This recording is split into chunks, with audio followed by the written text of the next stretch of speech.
What's good, everybody? Welcome back to another episode of Take Time Out with Tre Mosley. I am your host, Tre Mosley, and we got a special one for you. My sister Love joins us today, Miss Debra Wilson. I don't think there's a need for an introduction, and if you don't know there's something wrong with you, you need to go on and Google her up and see what's happening. Mama, what's good? Hey, my brother Love. Good morning. How are Yes. you? I'm feeling good. I'm feeling good. Sun is out. My eyes opened. I can't complain, man. It is a lovely day. It is good Right being on. me. Um, I was so glad um to get you on here because one of the things that I love about you, I tell people, I said, well, you remember back in the day they used to say ivory soap was 99.9% pure. I think you're 100% pure. Everything Blessings. about you, what you see is what you get. Yeah. And God I carved I me in that way. God said, I'm going to take you as my stone. I'm going to carve you. And I stone is love that hard to about carve, you. Yeah. but it's worth it in the end. If you look at all of the great statues and great art pieces that were made out of stone, if you look at, um, you know the valleys and the hills that were built from rock and stone and meteors that created the Grand Canyon. So stone is hard to carve for the most part, but the results are amazing, and there is pure. So thank you for that. Thank you for No, that. absolutely. Um, I wanna share this one thing with you. When I first started this podcast, and I've watched podcasts and I've been on podcasts. Usually before the show begins, there's a okay, well, what are you comfortable asking? And what, is this okay, that okay? And I chose to do it unscripted, and you're the reason why. I've seen your keynote speeches, and we've talked, and I asked you, how'd you get inspiration to write? You was like, I don't write anything. I get on the stage, and whatever comes from here and here, I give to the masses. Yeah. And I Well, the took that in. masses see that. That's the thing. That's the thing, that the real thing is not just in me. Yes, it is, but it's the relationship. It's the Hmm. relating, and it feeds you. We some people, come from that ego space, and some people come from that space of, what do I do? How do I do this? And it's like, but you know what? The universe is already here, conspiring in your favor, and everything around you is your fodder for your growth. Your fodder for your Absolutely. words, your fodder for your feelings. Everything is brain stimulation, and then out through through the mouth, the eyes, the ears, the touch, the senses, the smell. So, the whole point of the five senses is to have an experience with everything around you. And so when you're having an experience of everything around you and staying in that moment, you will be compelled to share that moment instead of feeling like you have to write it down and not be in that moment, or write something that you feel the moment should be and may not be. So for me, I'm what you might call off the cuff. And I improv because I'm having an experience in any given moment, and I have a feeling about that moment. So therefore, I have something to say about that moment and how I feel about that moment. Yeah. And that's one of the things I take into this podcast. I so many people in our industry, we folks who follow us and like what we do, they focus on the after or the right here. I always like to go to the before. Um, Many people may know you from sketch comedy and movies and things like that, but there was a time when the calls stopped coming, and you know, I would like for you to share what you and I talked about. And if I'm recalling it incorrectly, please get your boy right. But you were doing shows in the park, and you said that an agent had saw you. No, And that wasn't it. okay, get So me right. what it was originally was, I was working for City of New York Parks and Recreation. Okay. And so I had it's a huge creative, a massive creative outlet. It was amazing. And I wanted that to be my life's goal, my life's journey. Because Mhm. I was working with the differently abled. I was working with preschoolers. I was working with seniors. I was doing after school stuff. Um, I was doing aerobics, teaching aerobics. I was um, doing homework help. I was doing summer programs. I worked for a time at with Reach, which was Recreation, Education, Athletic and Crafts for the Athletic and Crafts for the handicapped, a Reach Mhm. program out of the city of New York. And so that for me was everything that I could ever want. It was a city job. I got my benefits, and I loved and absolutely loved what I did. It was everything I could have ever hoped and wished for in every creative outlet that was moving out. And of course, City of New York and Parks and Recreation, it's going to have its limitations because if there's the budget cuts or these things, that's what happens. Bottom line, that's what happens. Yeah. But it just so happens to be that I was in Manhattan, and I went to go see after work. I went into Manhattan to go see the premiere of Young Guns, and that's how long ago it was. And then when I was done, because I had gotten out of work at time enough to see catch a movie really quickly, it was still daylight in the summer, and I was like, well, you know what? What else is going on? And then someone handed me this flyer, and they said, listen, it's a comedy, improv, stand-ups, and some of the biggest stand-ups that I saw that night are the ones that made it huge in the industry. Yeah. And so they said, there's an improv group that comes before us, come and see us. And one of the guys who was in the improv group was handing out flyers. And so I went, and I didn't know what improv was. Now, I did go to the high school performing arts, so theater, gotcha. But improv, I've never heard of, at least in this form of theater. Mhm. And so at one point, they needed a volunteer from the audience, and no one would get up because everyone was with a friend and they were pushing each other to do it, or they were drunk or whatever. And Mm. so I was like, I'll do it. I know what it's like to be on stage. I'm cool with that. This is gonna be fun. And it was an improv, and they said, here's the information, and there are only two rules to improv. Some people call it yield and don't deny, Mhm. or yes and. But I was like, okay, that's simple. And I got it, and I played, and I had a great time, and I ended up joining that troupe, and it just began to open up that space for me of the possibility of what else was in store for me in other creative opportunities, essentially. But I just basically went, cool. Now, that was the first time. The second phase was someone was doing a show here in Los Angeles after Mad TV and after all this stuff. And they said, listen, I want you on my show.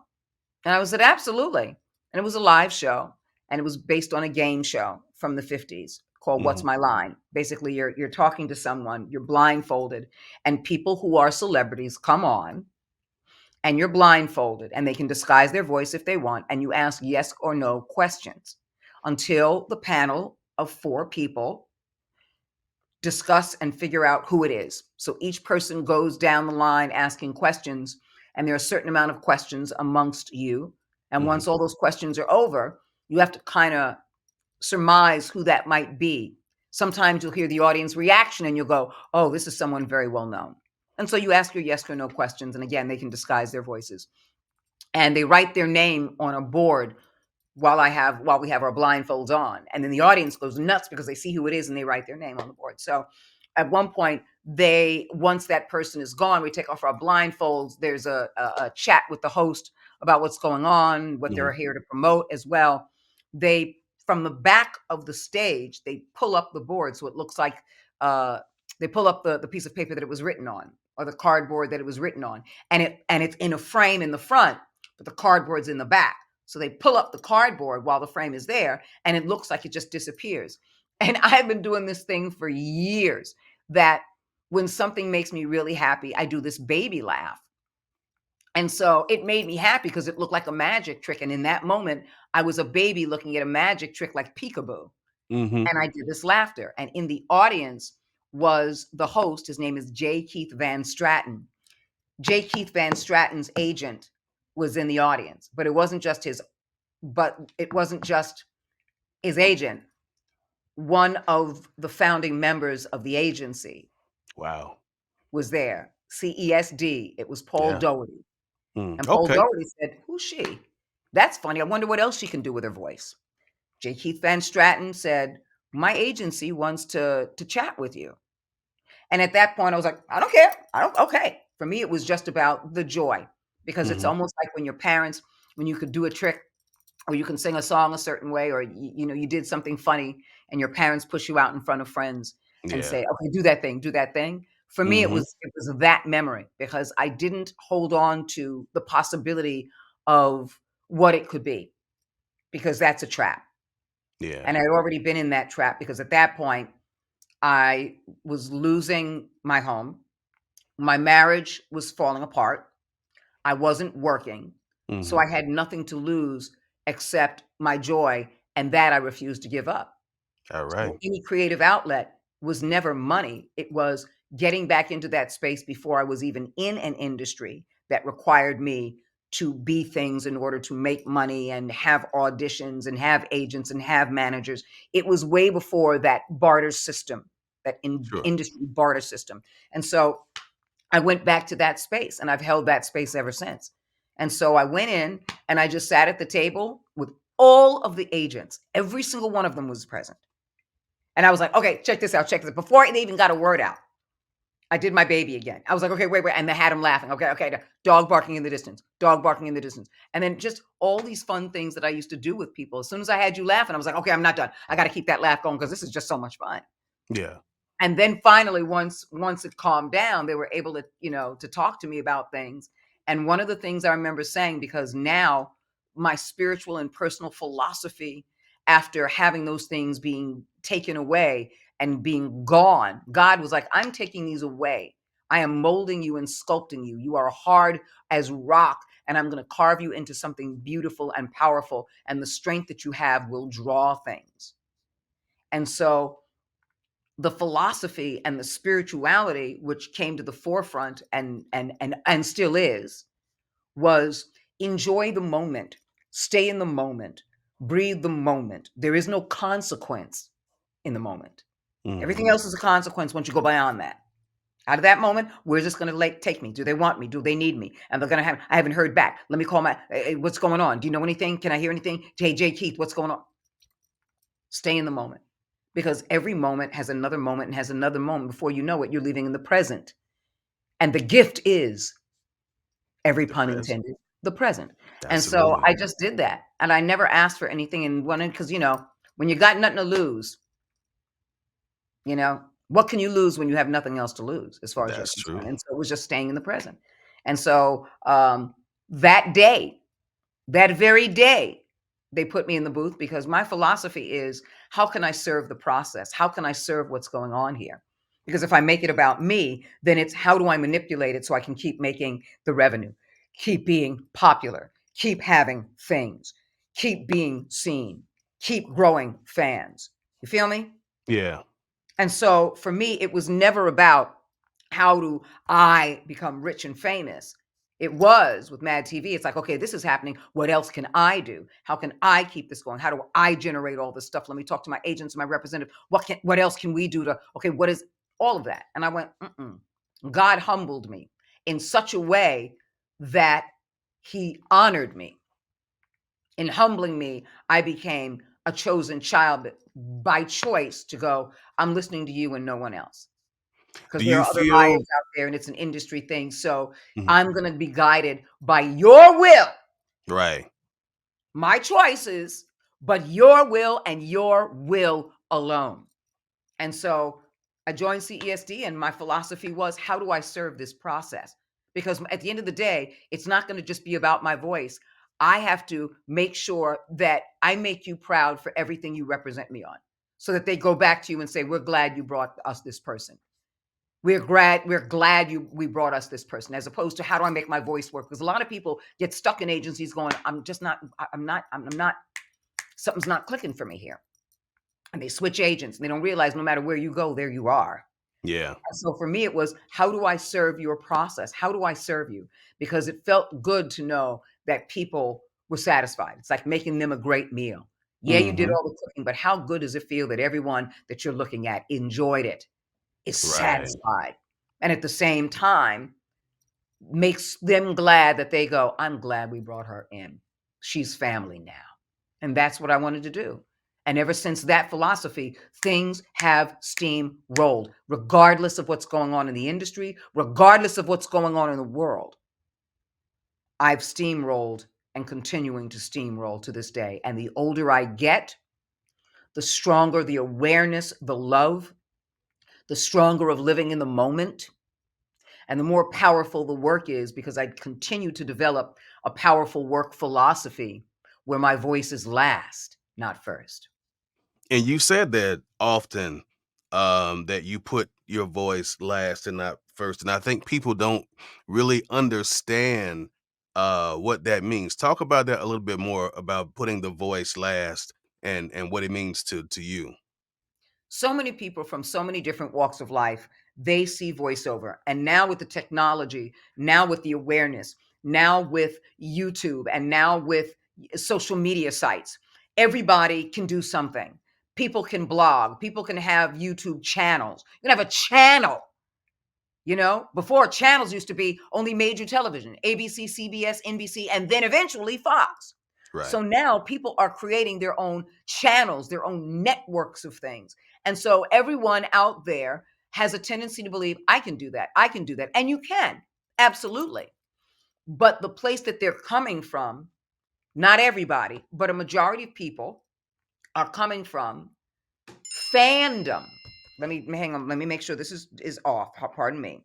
And I'll It's start cool. to repeat that again. All right, hang on. A lot of places that people are coming from are fandom. So they Mhm. see it. But to see it and want to do it sometimes is a coveting thing to do, because the driving force in their linear thinking is, people say I have a great voice. People say I'm funny, Mhm. or I can do this imitation, or I can do this character. And so they can mimic, and they're funny, but it takes an acting skill. That's why it's called voice acting, not voice acting. It's voice acting. Acting, yeah. And so a lot of people aren't going to deeper places to go, how do I discover that? Because they just want to go, hear my voice, listen to my voice. That's ego.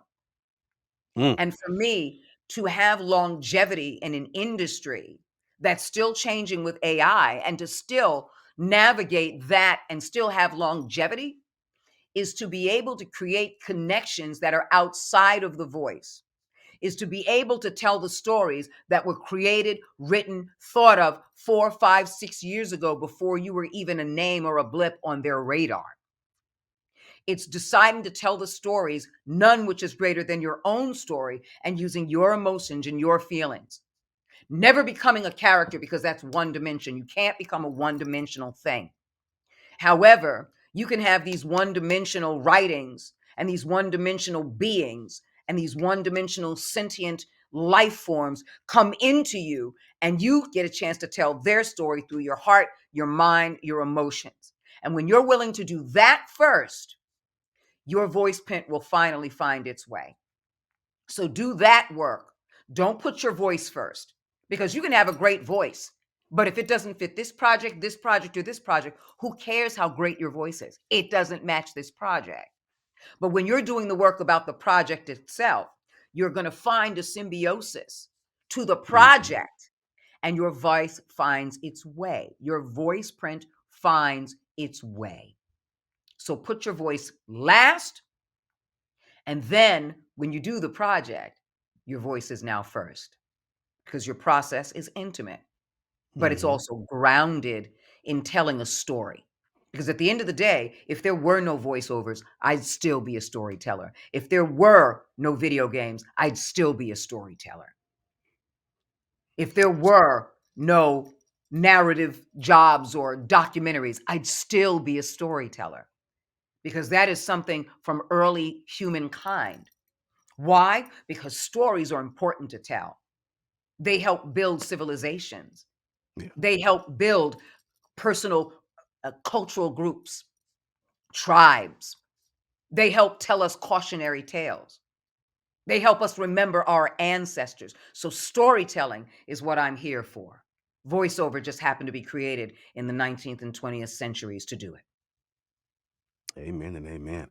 Your process, and I've seen it firsthand, where you get a character and they say, "Okay, this is Angel the mercenary."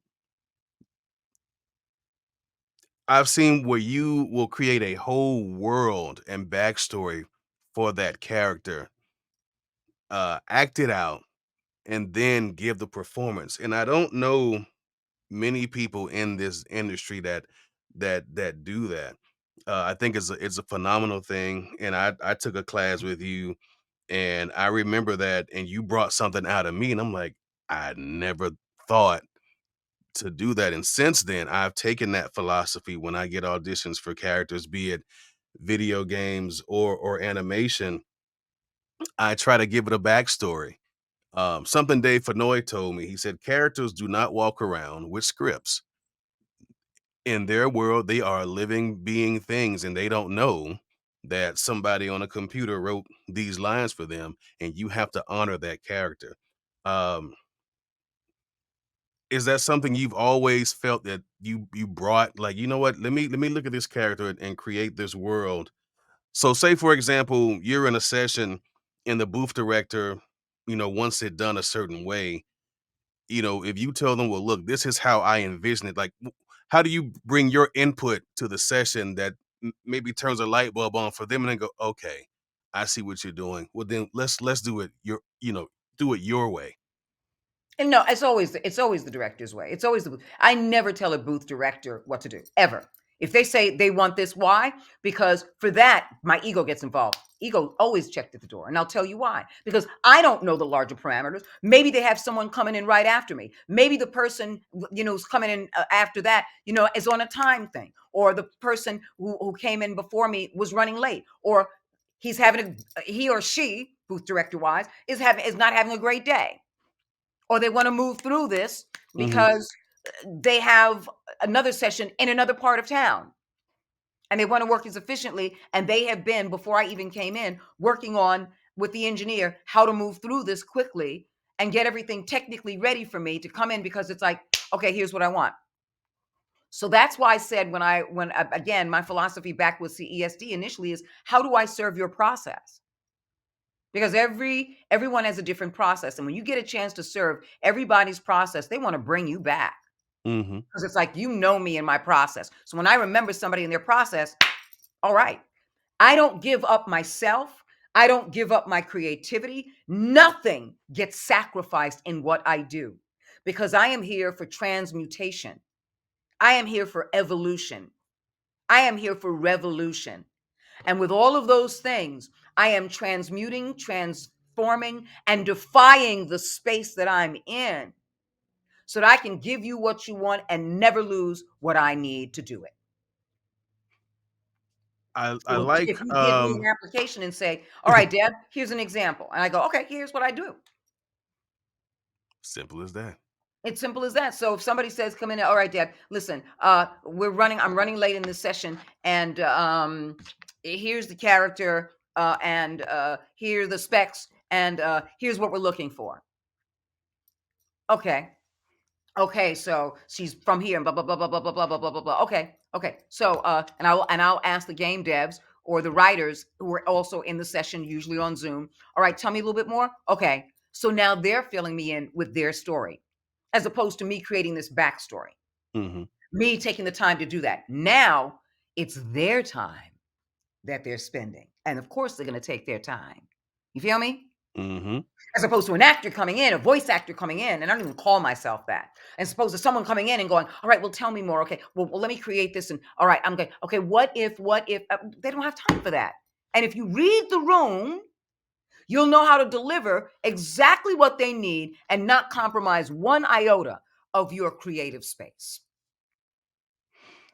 That's the How do level that you I've gotten to. and that's dope. I think a lot of voice actors aspire to get to that level. Um, something that I But talked to other. here's the trick. Here's the thing. Yeah. I'm just going to be like, this is if you read all of the this fine print at the bottom line. The Hmm. fine print at the bottom line of all of this is that it's already within you. It's whether or not you choose to apply it, and whether or not your consciousness is open that it exists in the first place. And that leads to my next question. Oftentimes I get voice actors who maybe not have been in it as long as you and I have, but have attained a certain level of success within their own right, whatever their definition of success is. Imposter syndrome. I know some people deal with it gravely, and then there are some who like, well, I don't have that problem. Uh, what would you say to someone who would come to you and say, "Well, Deb, I've booked this, I've done this, my career's starting to ascend, but I still feel like, the rose-colored glasses are gonna come off, and they're gonna just see this fraud." Um, like, talk to someone who's watching this now who may feel like, despite everything they've done, there's still that hint of doubt in them that they don't belong here in this space. 3 words. Get over it. You're already working. If you feel that way, get the fuck out of the business. Step aside because you're not paying attention to the here and now. You're throwing that moment away. You're throwing the gift away.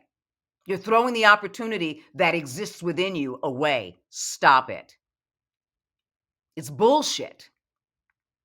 You don't belong here. You don't belong here. Do you want somebody to tell you you don't belong here and then not hire you?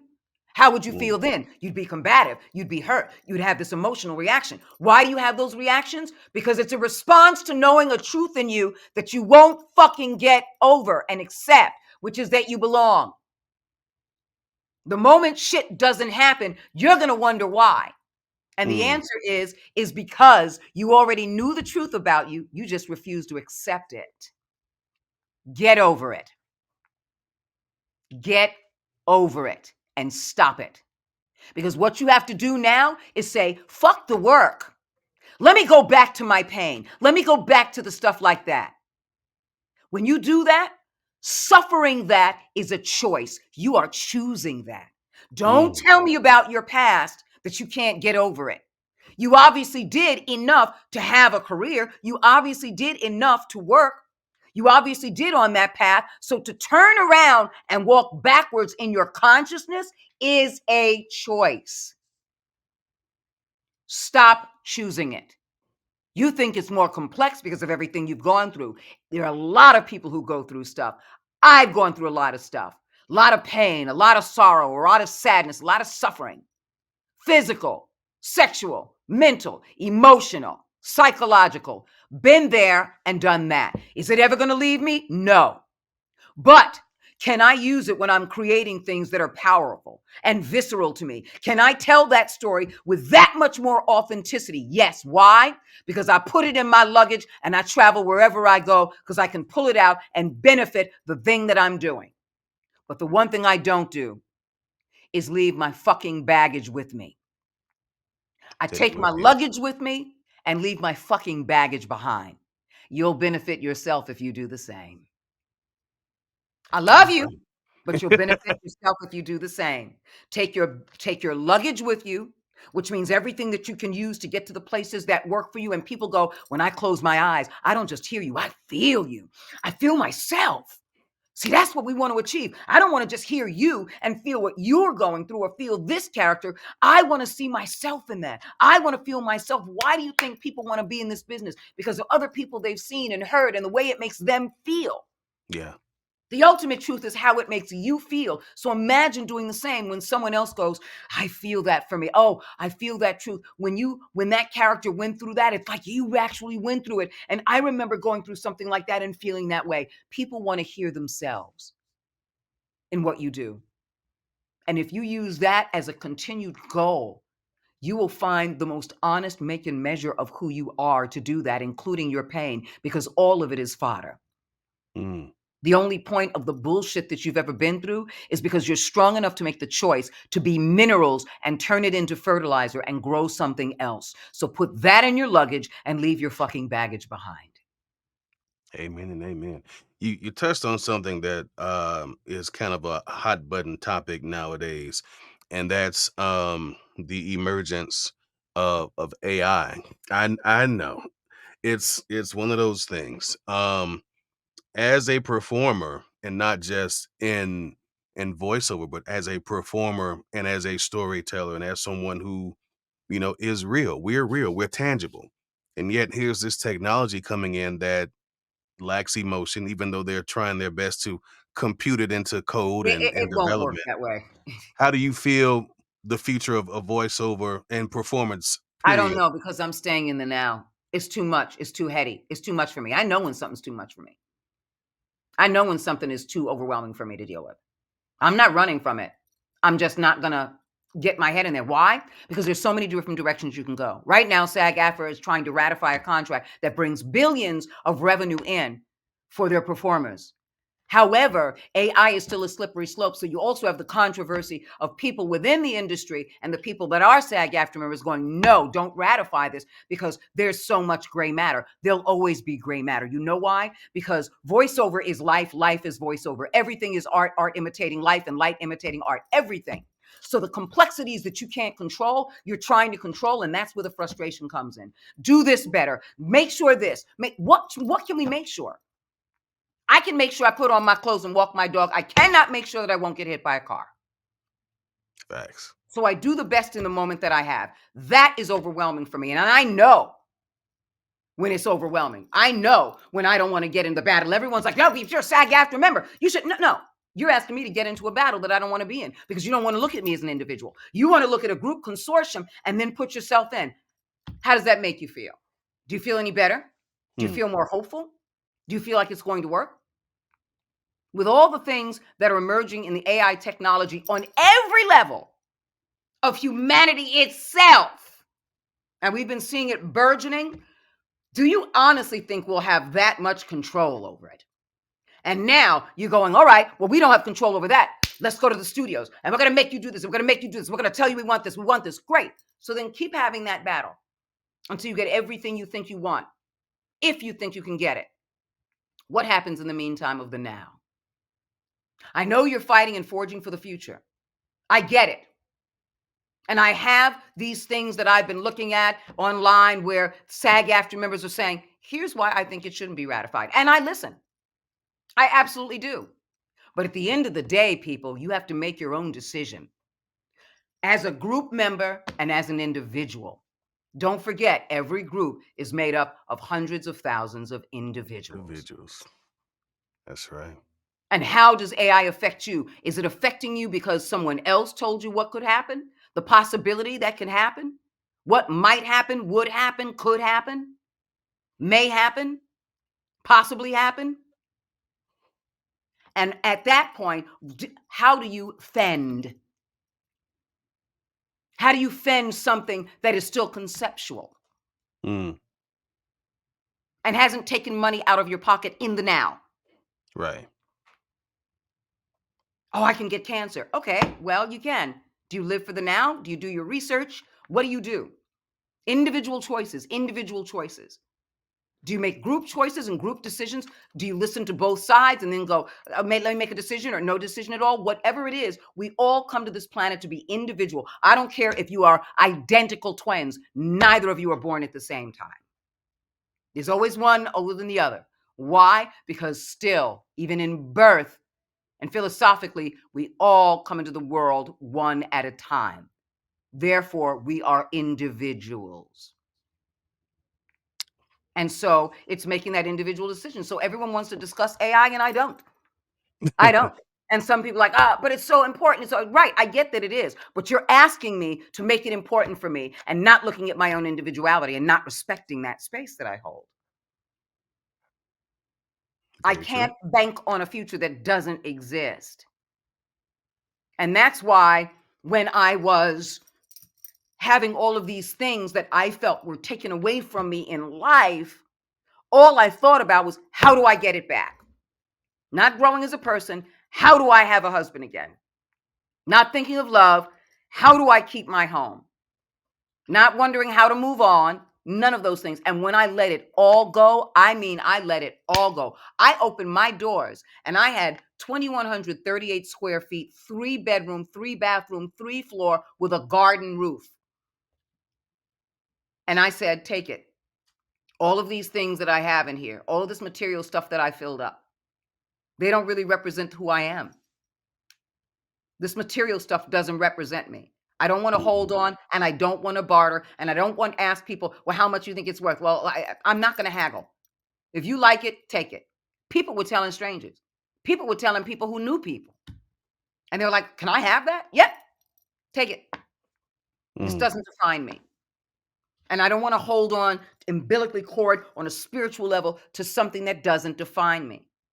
Yeah, but you could have sold it. Yeah, and I have to wait to see if who wants it and haggle. I'm not going to go through that. I'm not going to complicate my space. And so when I went through this personal journey is a personal journey for everything. It's always personal. People say, it's show business. It's not personal. No, it is personal because I take pride in everything I do and sharing and serving the experience because it's my experience too. So yes, I'm here to serve your process and serve your experience, but I get equally as much out of it. That feeds me, that Mhm. grows me. And so when it comes to I can't allow myself and I won't allow myself to feel threatened in the moment about the technology that's happening. So I'm looking at the billions that are going to help those in SAG after who are background people. And yes, all that other stuff can happen. It's absolutely possible. But it's also looking at the realities of the cost of living and how you live now. What can benefit me in this now? And how do we navigate it as those realities continue to burgeon into a truth? Because you can't fight the future when you don't know what it is, when it hasn't completely 100% presented itself in your world. Mhm. And that's the space that I hold when it comes to AI. Because guess what? It's happening. It's been happening. It'll keep happening. And so sometimes watchdogs have to be there to protect when that thing happens, as opposed to let's try to do it way before it happens. Let's try to do this now for future generations. Right. But future generations, we don't know after we're gone how they'll handle stuff. Yeah. And maybe it's meant to all go away. As crazy and as insane as that sound, maybe it'll all Right. go away. And we'll all grow ourselves differently and give ourselves enough time to find peace with ourselves, peace with each other, peace with the world, saving animals, saving the water, protecting our oceans, cleaning our planet. Maybe then will we find a different purpose and course for our lives. Talk about it. Talk about it. Um, you have an interesting um and I meant to ask you about it when I last I saw you. So I know you are a big believer in vibration and frequency. And you Because have it this exists. I'm a tattoo big believer in what I know is tangible and on the real. back of your neck that I love so much. It, yeah, y'all see that right there at the top? So explain to the folks the the reason behind or the tattoo and what you feel is the perfect vibration or frequency. 528 hertz, according to many people in the metaphysical world, is the highest vibration of love. It tunes the body, it calms you down, it relaxes you. And we all know that vibration has energy. Yeah. Vibration can be strong enough to break a glass, vibration can be strong enough to blow things over. And so vibration is powerful because you can't have energy waves. All energy waves are vibrational. And not only that, but you can chart it electronically. Hmm. You can chart the pulse of the earth. The planet itself has a frequency. Wow. And when they tune that frequency, it's at like close to 528 hertz. Why? Because it's a breathing entity. It's a breathing entity. It's a breathing entity that also reproduces. Water changes its frequency and its molecular space that it holds. The molecules move differently. And this was proven by a Japanese scientist in the 60s, the 70s. He did a book on it, where if he spoke to water, speak Wow. to a glass of water in a negative way, the molecular structure changed a different way. Still H2O, but what they looked as molecules were different. Spoke to it positively, molecular structure of what it looked like changed. And he did this repeatedly enough to present it to the world. and write a book on it. So, negative and positive, when we talk about batteries, negative and positive, when we talk about, the people in our lives, negative and positive. And I think each and every one of us are the DNA of something much greater than us because we're all energy that has always been around forever and always Hmm. existed. Yeah. And so in the 60s, they're talking about, oh man, good vibes, man. That's good vibrations. When you think of the Beach Boys, good vibrations. Vibrations. Where does that come from? Ah, man, good vibes, man. You have bad vibes. All of that. I don't think scientifically they thought of it, Hmm. even if it's a colloquial word, but where it comes from is something deep within us. Another example in general, Michelangelo. Why think about flying when it was impossible? The possibility of flight. Hmm. And yet, he had the information for the concept of it because centuries later it would happen. But it didn't stop him from thinking about it. He just didn't have the technology at the time. Yeah.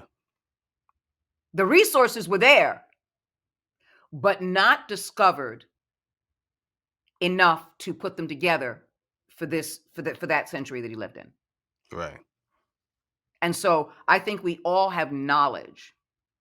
We hold on to the pain of knowledge in the visceral world, the three-dimensional world, which is why some people go, I have imposter syndrome, because you're holding on to that.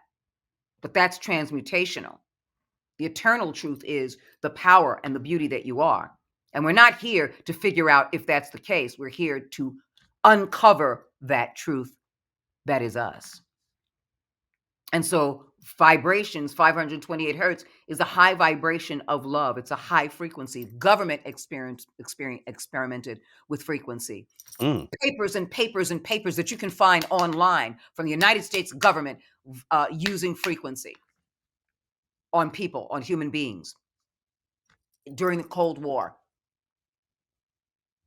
Do you feel that in regards to vibrational Your voice. vibrations and frequency? Uh, yes. Your voice is Um, vibration. What you want to do, everything you want to do is mhm. vibrational energy. Do you find that when you walk into an area, into a room, that you are instantly attracted to people that are on the same frequency as you? Do Oh, you can absolutely. But I think that's the case in any case. I mean, when people are having an exchange, of course you're going to vibrate and you're going to be more energized by people that vibrate on a higher frequency. And you can tell because it's never about three-dimensional stuff. It's never about the world of lack, limitation, and density. It is that conversation will transmute into something higher because they see that that energy is all one.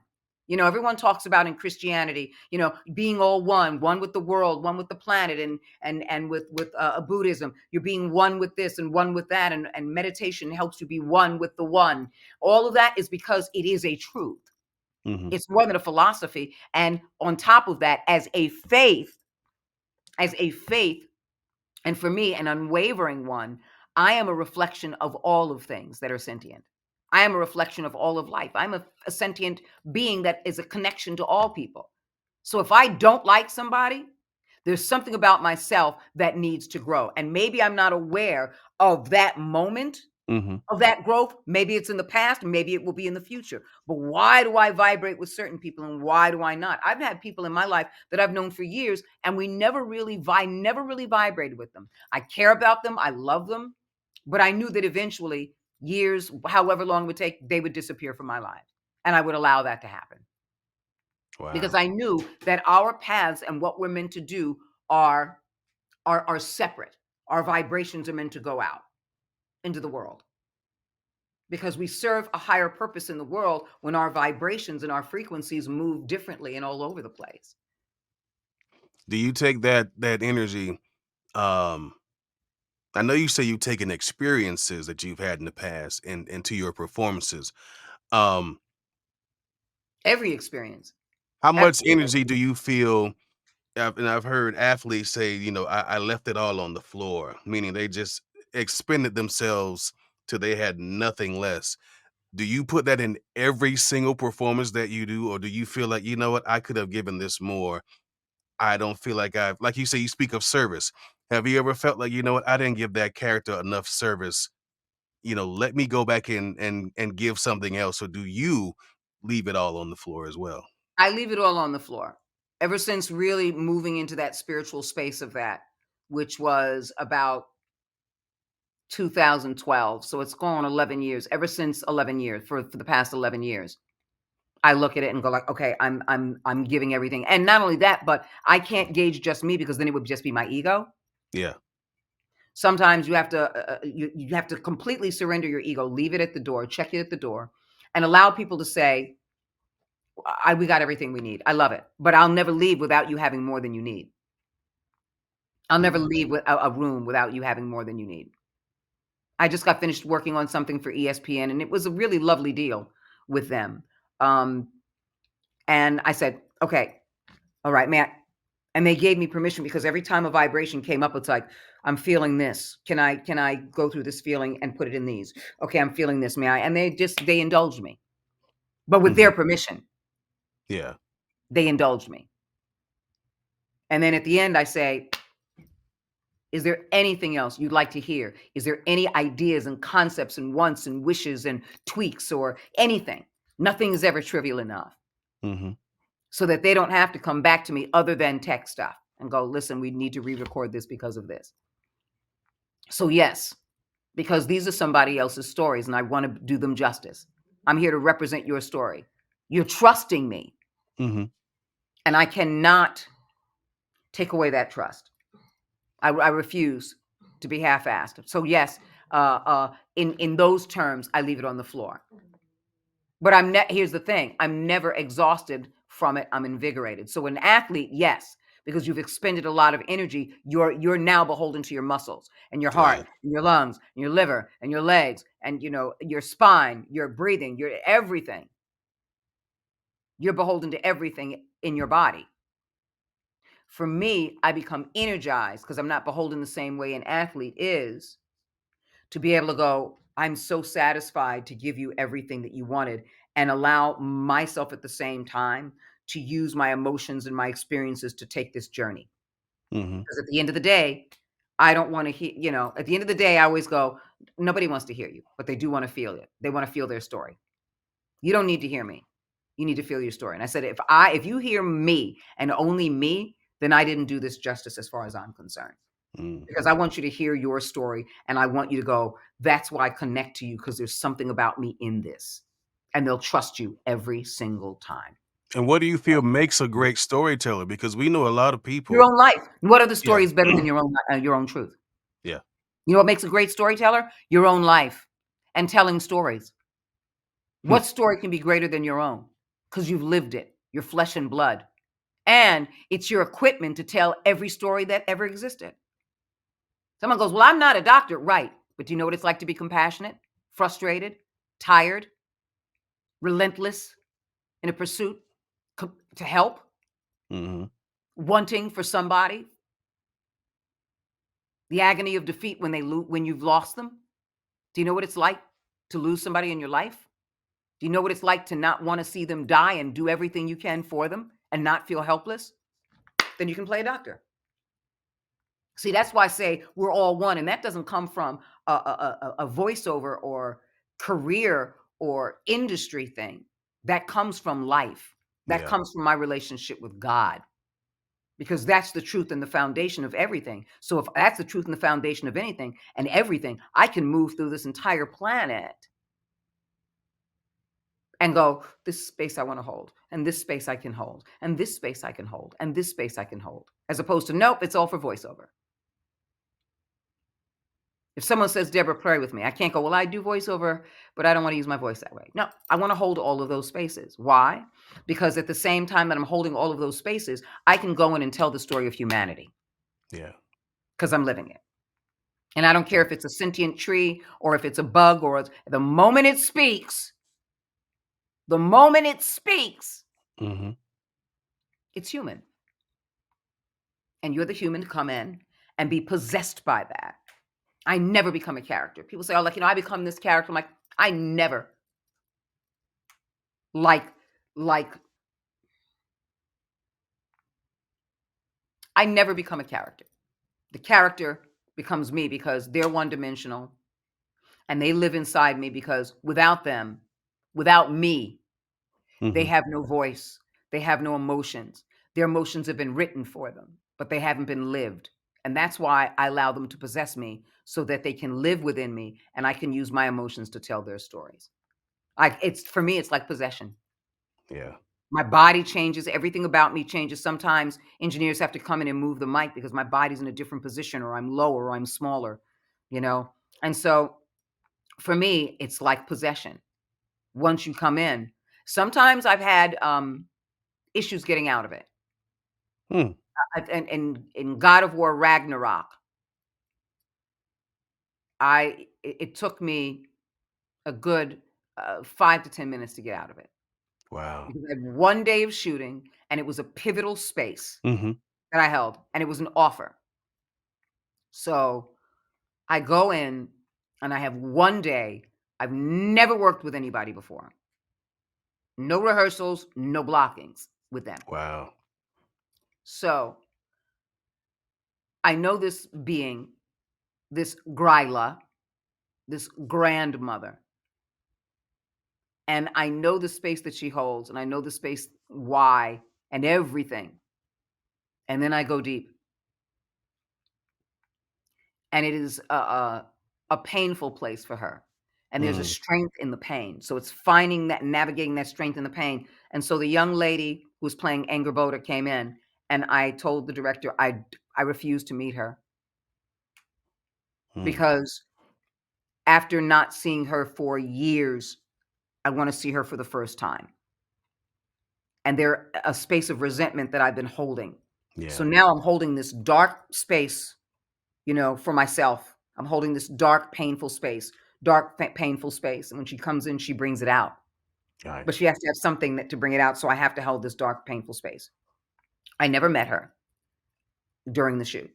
I never talked to her. But what would happen is right before we would shoot,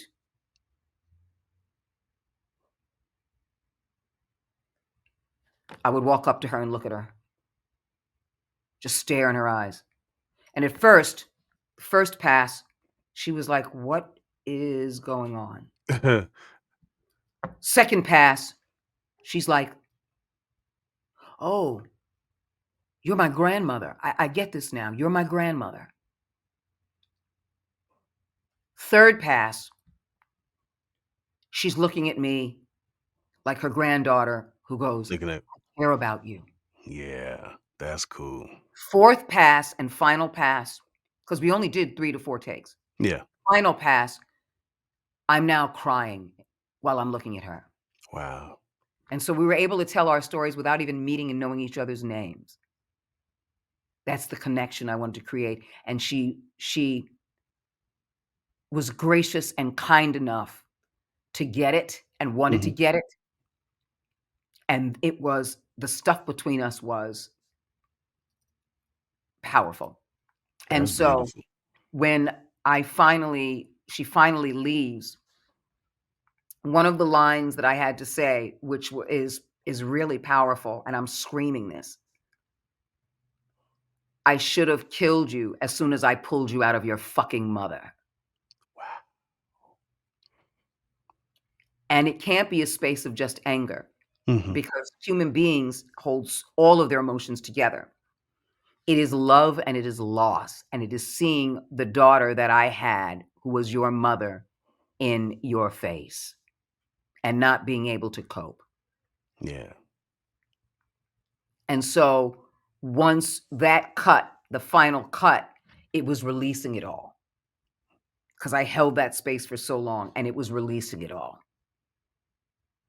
And I was on my knees, head to the ground, sobbing my heart out and crying and then screaming to let it all out.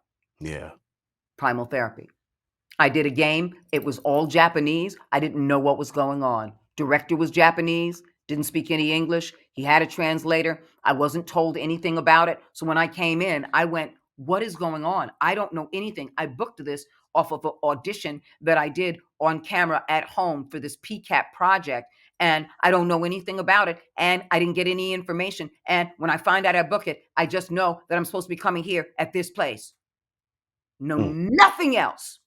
Damn. No script. In other words, no script to read through it. Mhm. And as it is a Japanese game, the culture of this Japanese game is fantasy reality with all of these things involved. So it's not what we would normally think in a narrative Yeah. because the realities are blending, and the characters and how they blend in this Japanese type of reality is like anime, but not anime, but Gotcha. storytelling and anime, and it was all over the place. And I'm like, their scenes are not like this is one scene, this is two scenes. No, they blend in because for this production, it was telling this side of the story. But that side of the story had three different ways of like, this is one chunk of the story, this is one chunk of the story, this is one chunk of the story. Here in the United States, we go, okay, this is one scene. Here's the next scene. Yeah. Here's the next scene. You take it in chunks, which meant memorizing it on the spot. And I was like, okay. And so here's my process. Again, keep in mind, voice print, voice print. I went voice print first. And here's what I did though. I went voice print first because we don't have a lot of time and I have a lot of lines. I want to be able to have someone sit with me as I memorize these lines, just to keep me straight in my head. Voice print Yeah. is first for me. Memorize these lines, memorize these lines, memorize these lines, memorize these lines. Now that I have these lines, please read with me and let me look at you. Let me find that space within me. Let me bring up memories of my mother, my father, my this, my that. Let me bring up these memories of that experience and this experience. And before you know it, in just doing that, I'm in that space. At that point, the voice print disappears Mm. because I already know what it is, so I can toss it away. I know what Yeah. it is. I can toss it away. Now the storytelling is there. And I went in there and I crushed it because I had to, and I Right. needed to, and I wanted to, because I also realized that the culture of Japan, Mhm. it is the truth and the emotion. It is a grounded thing. This was beyond anime. And they worked to tell this fantasy and fantastical story in a purely grounded way. And that's why I was hired, because they saw my performance in my mocap audition and it was grounded. And so I was like, I can't be grounded because I this is too much going on.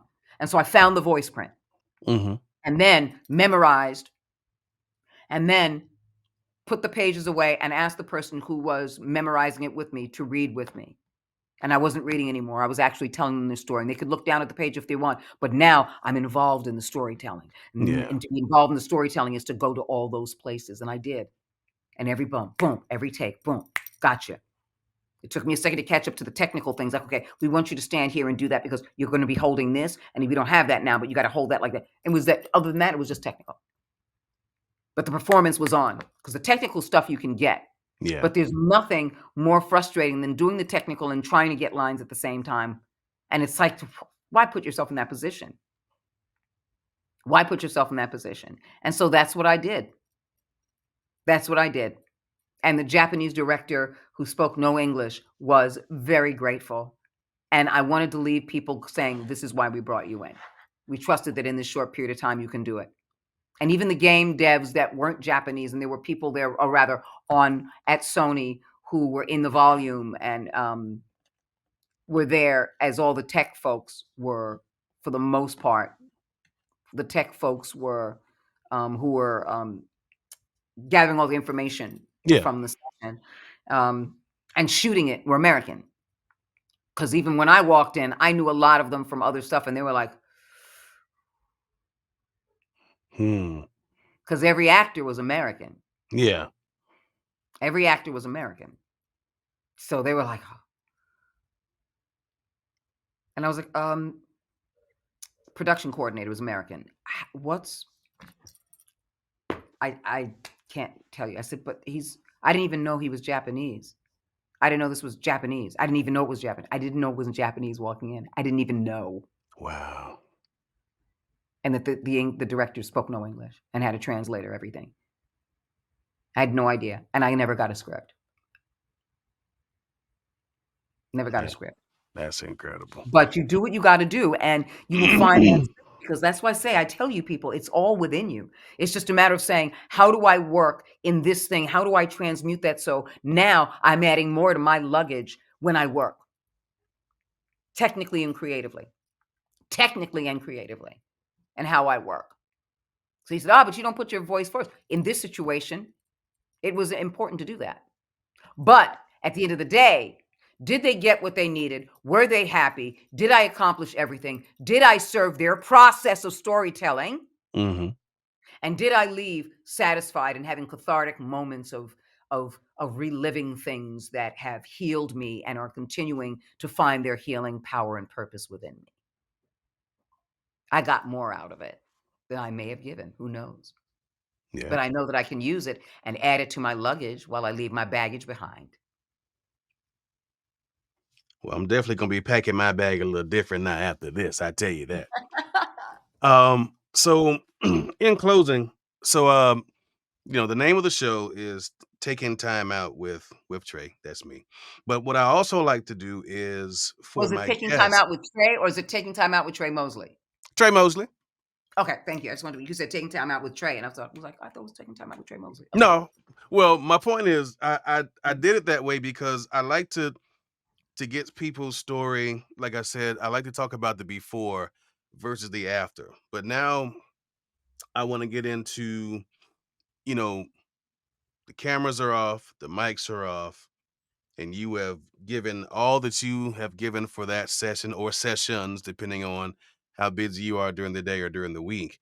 When all is said and done, how does Deborah take time out for herself? Oh my God, I love my alone time. People say, like, you're always alone. I'm like, no, I'm never by myself. I'm always with myself. That's number one. Number two, I have a very active life for me, as what I consider, because keep in mind, I'm not a kid. I'm 61 years old. So I Y'all like heard that having the now. space that I hold. Yes, I am 61. So I love holding the space that I have, that I built, where I can be of service to this space, my apartment, my animals. I have 15 tarantulas. I have three snakes, one of which is venomous. I have a dog. I have two southern toads, and I have a Colombian tegu lizard. So for me, being a caregiver and Mhm. having that as a focus and a joy is really powerful. Watching a movie, I'm vegan, making a great vegan meal, calling and texting friends, playing my games. I love, and I do not play video games, everyone. I do not play video games. I'll voice them all day long. I'll performance capture them all day long, but I do not play games. If I really want to see what I've done, I can always go to YouTube and look at the cinematics. They're always there. Yeah. But when I come home, I want to unwind, decompress, walk my dog, and get back into those realities. I need to clean my apartment. I need to do my laundry. I need to do the dishes. I need to make a meal. And I love taking care of my animals. I love taking care of me. Some people like gardening. They Yeah. go, you know what, when I garden, or I go to sip and paint, or, I do these things. But I'm a homebody. Even as a child, I was always a homebody. My parents had to push me out the door to get some fresh air. I am a homebody. As a kid, I would sit there and read. My imagination went wild. I had a great fantasy life going on in my head. I Mhm. love to create stuff. My mother would do arts and crafts project with me in the kitchen, or I'd come down and she would say, all right, let's taste these things. And she taught me about enjoying foods that are raw and fresh. And my mom always cooked an international dish once a week, for either from Wow. Russia or from China. My mom was an amazing cook. My mom was an amazing cook, an amazing human being, an amazing woman, and an amazing mom. And so I get all that creative space definitely from my parents, and the influence to be myself Mhm. even that much more. They handed me the baton, and I took off. And I took off. And so after doing all these things and being stimulated by the world and giving everything and doing all of that, I'm invigorated to go home and just be. Yeah. I'm still the same being, I'm still the same person, but I'm invigorated to go home and just be. So I like paying attention to things that don't include a need to pay attention to my needs as much. Right. So taking care of my animals. Like I said, I have 15 tarantulas. I have 3 snakes. I have a dog. I have 2 southern toads, and I have a Colombian tegu lizard. So, I mean, taking care of them, and I revamped for Thanksgiving, and I don't celebrate the holidays. I celebrate the everydays. And so Yes. while everybody was celebrating Thanksgiving, I was celebrating what I call every day thanks living. Hey now. And while everybody was doing their thing, it was a time, well, great. I don't have all this stuff coming in. I don't have a lot of auditions coming in right now. It's the holiday, it's the break for everybody. So I'm not constantly doing paperwork. I'm not constantly recording auditions. At this point, it's like, great, it's a break. Yay, it's a break for me. So in that break, I revamped all of my enclosures, well, most of my enclosures for my tarantulas. I cleaned them out, I gutted them, and I just revamped them and made them different. I love doing that because it's a creative process for me, as well as the ability to take care of a living thing and give it a Mhm. quality of life and make sure it has a quality of life. Uh, I'm still working on that. And then I spent some money Okay. and have custom made enclosures because I realized that with the work that's coming in, characteristically, I was never sitting down, relaxing, and sitting back watching TV. I bought a 65-inch flat screen and went, oh, yeah. And I didn't watch it a lot. So I was like, get a sound bar and you will. I Hey did. now. I did. I bought the sound bar and I didn't. So then I said, you know what? Get a recliner. Because, oh, baby, you're going to be sitting in that recliner watching TV. I bought the recliner and didn't watch the TV. So the sound bar meant nothing to me. The TV meant nothing to me. I gave it all away, except Wow. my recliner because I'm old. So I gave away everything except the recliner. And now I had this wide media table with nothing. And I said, you know what? What if when I walked in or anyone else walked into my apartment, there's a slice of nature? Mm. No TV, no staring at stuff, no YouTube, none, none of the stuff that's on network or streaming. Instead of people having to dissolve their connection, what if they built a connection by seeing a piece of slice of nature? So and it's still in the process. I had a custom made enclosure, and Okay. now I'm having the interior custom made. So it looks like you're walking into a reptile house at a zoo, or you're walking Oh, that's into dope. the Natural History Museum and Yeah. seeing a live exhibit. And I'm having 4 of them made. Mm. 3 for my snakes and 1 for my tegu lizard. So I'm very excited about having to walk in and having people go, "Oh, wow, whoa, whoa," you know, as opposed to a TV that's off, and then you come in, it's like, "Well, you wanna watch TV?" Just to come in and be stimulated immediately. So, yeah, taking care of my apartment, taking care of my home, and taking care of my animals is important, and playing the games that I play on, are word games and conundrum games and puzzles and things and mind games that are Yeah. really great for the mind. Definitely word stuff. And I'm obsessed.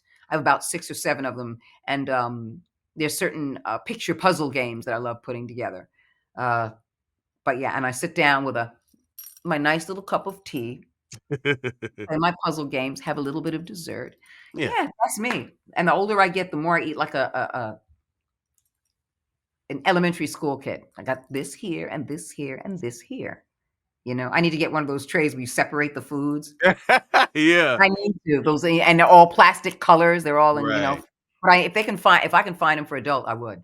I'm gonna go on Amazon. Thank you, Amazon. I know you have it for me. You I I'm know s you have it for You me. know they So, and do. I make jewelry. So I've been making pendants for a Yes. long time, and I started making these light pendants that are really important to me because I wanted to put a statement out in the world without preaching and proselytizing anything. But I just wanted to remind people of this amazing, beautiful light that is within you. That is your soul. It is your authenticity. It is your truth. And people are burgeoning on those truths. And it's just a reminder. It is a touchstone in the physical world of the greater being that you are when you step into the light that you are. And know that you're not just a human being, but you're also a light being. So I made them for a long period of time, and this year I'm ending it because I want to start on a project that I've been thinking about for at least 2 years. Yeah. And it's an angel pendant project. I bought these little angels years ago, and they're about yay big. They're almost a half inch, and Okay. they're little bronze angels. And I'm going to put them on red cords, almost like when people have the red bracelets, the red strings for Kabbalah. Yeah. Um, And the reason I'm going to do that is because I found that whenever I gave bags of 100, I had pendant project before the light pendants. So the pendant project with the lights like this one I made, the Yeah. pendant Oh, that's projects cool. with the light that I made was the second. The first phase was I was making these pendants out of these symbols, Om symbols and infinity symbols and uh, philosophies on them. One of my favorite philosophies on one of these pendants, and they were like silver metal, basically. It said, "It's not who you are that holds you back; it's who you think you're not." So, for you out there who think that you are an imposter in what you do and that you are a fraud, let me tell you, you're not the first to think of that and feel that way. I felt that way at my beginning of my career when it came to Mad TV. I felt that way about myself. It took me 4 seasons on that show to feel like I hit my gear, and I'm not. 4 seasons, and Mad TV was my 3rd series. Hmm. I did 2 television series before that in New York. I was the spokesperson for Amana, which is an appliance company. Yep. I was the spokesperson for Burger King. And I still, by the time I got to LA, thought I was a fraud. And here's the deal, in case we have this in common. It didn't start with the industry. It started feeling that way before. I'm just using my linear thinking as an adult with the industry to feel I'm a fraud. 99% of the time, it comes from childhood. A trauma, a belief system, someone said to you something. Hmm. You're not worth it. You can't make it. You can't do that. It's not possible. So a lot of times it comes from a trauma that we turn into a trauma as adults, Yeah. 9 times out of 10. Oh, yeah. My trauma was bedwetting, chronic bedwetting. That was one of my traumas, Mm. which was low self-esteem, which means if you think you're that great, you're still that child who's a bedwetter. They're going to find you out. Oh, you think you're that great? What makes you think you're wonderful? What makes you think you can have all of that? Remember, you're just a bedwetter. What makes you think you can have, so now you think you're something. You think you're wonderful. Mm. What makes you better than anybody else? Childhood trauma. And you use your linear thinking as adults to justify that space while still matriculating in the real world, just like alcoholics who can function. Yay now. You feel me, people? Yeah. Look back into your past, reconcile it, and now you can't hold it against me because I'm telling you about it. You feel me? Yep. Because our childhood trauma also tells us someone's going to hold it against me. Someone's going to find out. Someone's going to hold it. But guess what? They can't hold it against you if you're telling your truth. They can't hold it against you if you find the power in your truth. Why? Because a part of your process on this planet as human beings is to go through stuff and get through stuff so you can turn around, pass the baton, and lift someone up. That's how you know we're all meant to be one. Leave no man behind. Leave no human behind. See, your life has a greater purpose than all of this because all this other stuff can be taken away. Yeah. But who you are to yourself and to other people will echo throughout eternity. When you help someone out, but you got to go through stuff so that you can go like, oh man, I see someone in trouble. I see someone, I'm listening to them right now and I feel it. Hmm. Why? Because you're hearing yourself again. You're seeing a mirror image of yourself again. And with that visceral response, you'll be the one to help when everybody else turns away. And the power that you'll get out of helping somebody, the power that your life holds, the journey that you're taking, the story that is within you will be the greatest story because that is the foundation of telling all stories. And Yes. before you know it, you're not just doing voiceover, you are a storyteller. And so stop with the imposter syndrome because you're not an imposter. You're not an imposter. Everything you live is real. And you're here simply as a being to make choices and to live those choices and to embrace those choices and to change those choices. So if you Yes. think it's shit, guess what? Your minerals, turn it into fertilizer and grow it so that you can go into a studio. And when someone says, just give me a voice print, we got to go, I have time, you can transmute that experience and still get what you need out of it. and people will thank you for it and love you for it. And they'll use you again for it. Mhm. And so go, oh, okay, I'm going to start with the voice, but I'm not going to lose track of me. I want to tell their story. Yeah. And I'm going to use my emotions. So all of my bedwetting and all of that stuff that I ever went through in my low self-esteem, I use it to tell stories. It serves me. That's why it's a part of my luggage, but I will never allow it to be my baggage again. It's a part of my luggage. And I tell you honestly, I can very easily say I was a chronic bedwetter. I was almost 14 years of age. I was going on 14 Mm. before I stopped wetting the bed. And now, if there's anyone who's going through a childhood trauma, I pull it out. I'm here. I can't rescue you, but I can share with power and vigor Yeah. and passion and compassion that. And that's why at 61, work is continuing to explode for me instead of slow down. Because I'm living my best life, because I'm living the truth. And the truth for you is you're not an imposter. You're just afraid of being so real and so powerful that you may not be able to harness it. But you can. That's your real fear. And that's why I gave out these pendants that said, it's not who you are that holds you back. It's who you think you are not. Mm. I And think so that now I want to move on to my angel pendants. yeah. And everyone has this little angel, and it represents whatever one you want to represent: peace, love, protection, joy, someone watching over you, a loved one who's passed, and all these red cords to connect people. So you go, wait a minute, you're wearing a little red cord. Is there a little angel on yours? Yes. Before you know it, you have a commonality with someone you've never seen before and never met before. I still got the pendant you gave me, and Danielle has hers as well.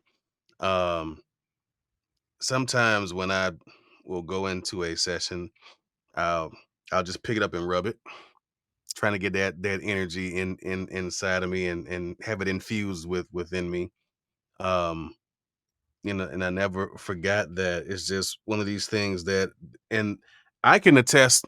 I have days where maybe it's not imposter syndrome, um, but I definitely have days where I feel I revert back to a point in my life, and like you said, dealing with childhood drama where you may feel, or you've had people that will tell you you're not good enough, or who do you think you are to be in this space.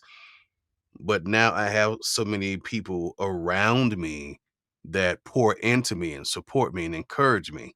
Folks like you, um, definitely my wife and my family. That on those days where I felt that imposter, I'm like, well, how can you be an imposter when there's only one? I'm one of one, so I can't fake being me. I'm the only me I know. So I take that and I take it into the studio, well, here, or if I'm, in Burbank recording something, and I just give them my best me. Absolutely. And I'm going to impart something to you before we go, to you and your audience as well. And I think this is just, again, brain food and definitely soul food. Oh yeah, Definitely soul food. The reason we're meant to go back into those spaces is to reinvigorate the space we already hold. It's almost like conditioning when you're going back into the gym. yeah, And so we're meant to go to those spaces on a regular basis to continue to connect to our humility and be aware of the spaces of the power to move beyond that, because we'll always in life have something that we'll need to move beyond. And sometimes we go to that space, hmm, and it's so powerful because the world is also going, the universe is also going, God is also saying, I'm continuing to build you stronger than you've ever been built. And so it's not the knockdown, because that will always happen. It's the get back up.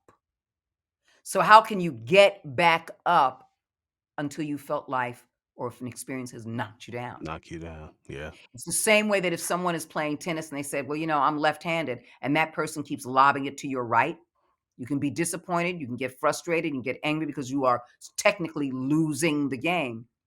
But the more you use your right hand, the more it gets stronger.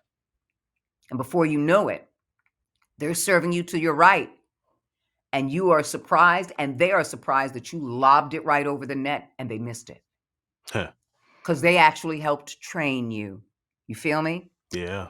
And that's what life is doing. It's helping to train you to continue to get back up, because it's the standing up and it's the moving forward that empowers you. I had imposter syndrome 3 months ago. I was Mm. in an ADR and looping session with not a new loop group I've worked with, but the person who was working on this project, who was the head of the looping for this project, that represented the movie company, Yeah. that represented the producers. So she did ADR and looping as the producer for this movie, not as the producer of the movie, but the producer of the ADR looping Yeah. session. I got She was the ADR coordinator, whatever. And it was a major feature. And she came from the punk music industry. you. Okay. So she's a very well-known punk music industry guitarist. Bow down, bow down. But for some reason or other, I didn't click in the session. I wasn't delivering in the session. And I let the nerves get the better of me. Mm. So, Debra, come up. Do you have anything? Got nothing. Instead of coming up to fake it. But still admitting that in that moment when she's like, all right, blah, blah, blah, come up and blah, blah, blah. Okay, give me blah, blah, blah. Okay, Debra, because it was like, hey, you're supposed to research this. I didn't know. Because we're looking for blah, blah, blah in a nursing home. Now, I can improv. So I went in and in this hospital, this sort of insane asylum hospital, Yeah. I went in and I was doing a PA system. But I was doing a PA system not with doctors or nurses or technical things. I was saying this will be moved, the basket weaving will be moved here. Blah, blah, blah. Go to this floor for this, that kind of a thing. And she's like, that's not what I'm looking for. I'm looking for all the technical stuff, the doctor stuff, the nurse stuff, that type of jargon. I hadn't done the research. I didn't know that's what you wanted. Mm. So there was a complete disconnect. And I let it. I allowed it to get the better of me. And so even when I came up as the newscaster, which is something I do, I can do it in my sleep. Flubbing stuff. Nerves. Let it get the better of me. And I Yeah. told myself, as I sat down listening to everybody else, was like, yep, got it. Yep, got it. Yep, perfect. Yep, thank you. Yep, great. All I could do was the looping stuff, the sweetening, the background. That was my sweet spot, the background. But any ADR stuff in the forefront, I was a mess. Mm. And I sat there going, what am I doing here? What am I doing here? Not what am I doing here? What am I doing here? What am I doing here? Yeah. In other words, I already know, rhetorical question, I'm doing nothing. I'm bringing nothing to the table. What am I doing here? What am I doing? You're doing nothing. What are you doing here? Nothing. What am I doing here? Not bringing it to the table. So my answers in my linear thinking were all nothing, not bringing anything to the table, Mm-hmm. which made the larger question, what am I doing here? You don't deserve to be here. You blew it. And everybody knows. So does that mean everything you were doing before was a fluke? I gave myself a good mind fucking. But when I was out of that situation and on my own, Mm-hmm. I had to look at every looping session that I ever did. The joy, the fun, animation, live action, drama, comedy. Knock it out of the ballpark. Debra, that's why you do ADR and looping. How many loop groups do you work with, Debra? At least 3. Did someone recommend you to another group and now it's the fourth? Yes. Now I go back to my linear thinking and self-love. Did you ever think you just having an off day? It was an off day. Did you ever think that in that off day, it was designed by nature, by God in that moment, and by your choice so that you can talk to somebody else when they're having an off day? That you can share that experience, and that maybe in sharing that experience, you'll find your own healing? And while you're supporting them? So everything in life, your experiences are powerful, necessary, and vital to everything you want to do because it will strengthen you and continue your healing when you are willing to share it with someone else and watch them heal too. The Catholics got it right when they said confession is good for the soul because it Yeah. strengthens you and it Mhm. emboldens you and it allows you to be compassionate and sharing with someone else. That type of confession Mhm. allows you to do good in the world for others, takes you out of your selfish, scared ego. Because it takes ego to think that you're hot shit, but it takes that very same ego to think that you have imposter syndrome. That very same ego. They're not different. And so to relieve yourself of the ego and help someone else, you will be humbled and grounded by the things you go through and how you feel about yourself. And you will be able to be selfless when you say, someone's feeling the way I do. You're coming to your own rescue as you do for them. You're creating a new healing, which is a strengthening for yourself, as well as inspiring them. Yeah. And you raise the conscious vibration. So even though you may have imposter syndrome in that moment, it is a stepping stone that you will leap over to get to your own journey, to get to your own successes, to get to your own abundance. And while you're running that race, you're seeing others who missed that hurdle, and you know you're going to win your race. So it takes nothing from you to step back, and pick them up and let them get back over their hurdles. Let me just pick you up. All right, you good? You getting over this hurdle? Okay, I'm keep going now. Yeah. That's beautiful. I think today, if you have not been elevated and your vibration has not changed today, something is wrong with you. Deborah, I thank you so much, darling, for sharing your story, enlightening us, and just pouring into inspiration to people who are going to see this. And I think lives will be changed. I know mine has just from today.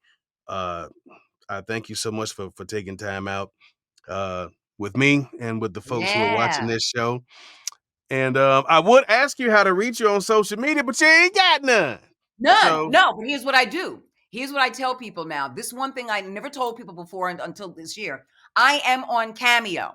So if you don't want to book a Cameo from me, that's fine. But you can always message me because I make sure that my messages are free. And I've had people from all over the world connect to me through Cameo to leave a message because I'm not on social media. So there is one way of getting ah, in contact with me. In fact, I've had people who were going through stuff that they said, you know what, it was just so much to type all this stuff and so much to share and have this exchange. I said, you know what? On Cameo in the messages, if I know the time is right, if I am available, hmm if you're comfortable, and if I am comfortable, send me a Zoom link in your Cameo and let me know where you are in the world and let's chat.